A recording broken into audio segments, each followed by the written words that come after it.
আলাইকুম বন্ধুরা, নতুন একটি ভিডিওতে আপনাদের স্বাগতম। আশা করি সকালে ভালো আছেন, সুস্থ আছেন। তো আজকে আমরা যে বিষয়ে কথা বলবো তা হচ্ছে যে ড্রাগন গাছের আমরা কীভাবে পরিচর্যা করবো। তো ড্রাগন গাছ আমরা সকলে জানি যে একটি ক্যাকটাস জাতীয় গাছ।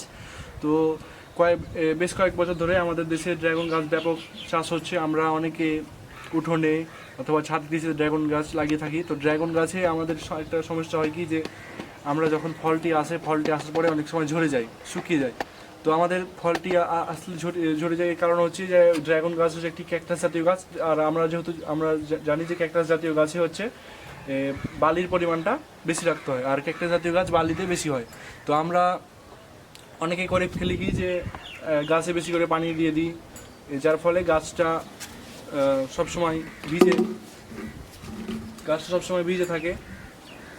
এবং ভিজে থাকার ফলে গাছটাতে আপনার যে জট আছে, ড্রাগন গাছে যেহেতু এমনিতেই অনেক হচ্ছে আপনারই থাকে, এমনিতে অনেক পানি থাকে। আপনার আবার যদি আপনি ড্রাগন গাছে পানি দেন, তো সেই পানি আপনার অতিরিক্ত পানির ফলে গাছের এক সময় জট যে শিকড় আছে, শিকড়টা হচ্ছে এক সময় পচে যায়, যার ফলে গাছটি মারা যায়। তো আজকে আমরা আপনাদেরকে দেখাবো যে গাছে আমরা কী পরিমাণে মাটি ব্যবহার করব বা আমরা কীভাবে এর পরিচর্যা করব। তো আজকে দেখাই আমি আপনাদেরকে যে কীভাবে আপনারা আগে থেকে প্রস্তুতি নিলে মানে ড্রাগন গাছ ভালো ফলাতে পারবেন। তো আপনারা সকলে জানেন যে ড্রাগন গাছ জুলাই থেকে আগস্ট মাসে ধরে গাছে। তো ড্রাগন গাছে আপনার যদি মানে আগে থেকে ভালো ফল পেতে চান, তাহলে আপনারা যে কাজগুলো করতে হবে, তো আপনাদের দেখাই কীভাবে কাজগুলো সেগুলো করতে হয়। আজকে আমি যে দেখাচ্ছি যে কীভাবে পরিচর্যা নিতে হয়। তো আমি প্রথমে একটি পাত্রে নিম পাতা নির্যাস করে নিয়েছি। আপনারা দেখতে পাচ্ছেন নিম পাতা নির্যাস এগুলো। তো আমি করবো কি, যে একটা স্প্রেয়ার, আপনারা বাজারে এই ধরনের স্প্রেয়ার পাবেন। তো এই স্প্রেয়ারে আমি একটা বোতল ব্যবহার করছি, বোতলে আমি ঢেলে নেব।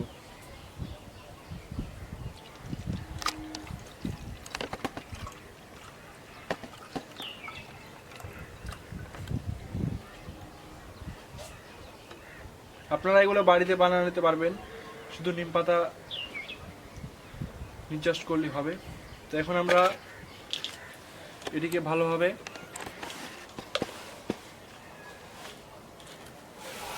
মুখটা লাগিয়ে দেব।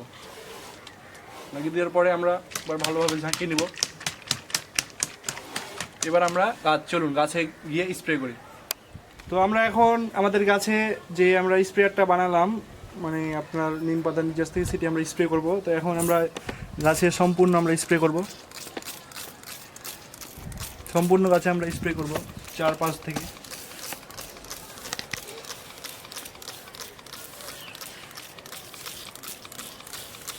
আসলে এটা দেওয়ার কারণ হচ্ছে যে বিভিন্ন কীটনাশক, ড্রাগন যেহেতু একটি সুস্বাদু ফল, মিষ্টি, সে কারণে সেটিকে পিঁপড়েতে খেয়ে নেয়, যার ফলে অনেকবার ঝরে যায়, যার কারণে আমরা এটি ব্যবহার করতে পারি।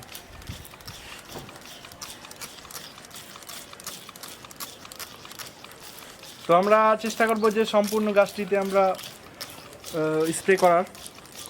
আর আমরা 15 দিন পর পর এগুলো স্প্রে করব, তাহলে আমরা আশা করি যে ভালো ফল পাবো।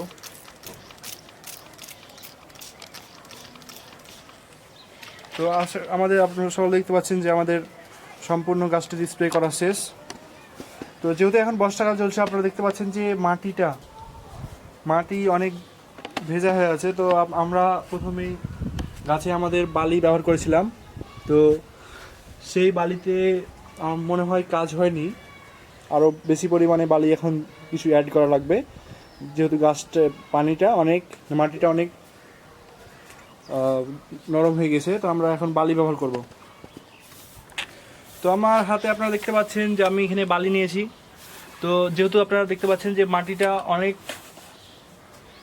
অনেক বেশি পানি ধরে আছে, যার কারণে আমরা নিচে যেহেতু ড্রেনেজ ব্যবস্থা ঠিক আছে, উপরে আমরা কিছু বালি ব্যবহার করব। তো আমরা চারপাশে এভাবে বালি দিয়ে দেবো। এগুলো হচ্ছে আপনার যেগুলো বাড়িতে যেগুলো কনস্ট্রাকশন যেগুলো কাজ হয়, সেগুলোর বালি আপনারা ব্যবহার করতে পারেন, সমস্যা নাই। আর ক্যাকটাস জাতের যেহেতু গাছ ড্রাগন, এই কারণে আপনারা বালিটা ব্যবহার করলে ভালো হয়, গাছে ভালো হয়। আপনারা দেখতে পাচ্ছেন যে এখানে এই যে এই ডালগুলোতে আপনার প্রত্যেক ডালে সব জায়গাতে পানি আছে। তো আপনার যার কারণে ড্রাগন গাছে পানি কম লাগে। তো আশা করি আপনারা সকালে ভিডিওটি ভালো লেগেছে। ভিডিওটি ভালো লাগলে লাইক, কমেন্ট, শেয়ার এবং সাবস্ক্রাইব করবেন এবং আমাদের পাশে থাকবেন। তো আজ এই পর্যন্তই।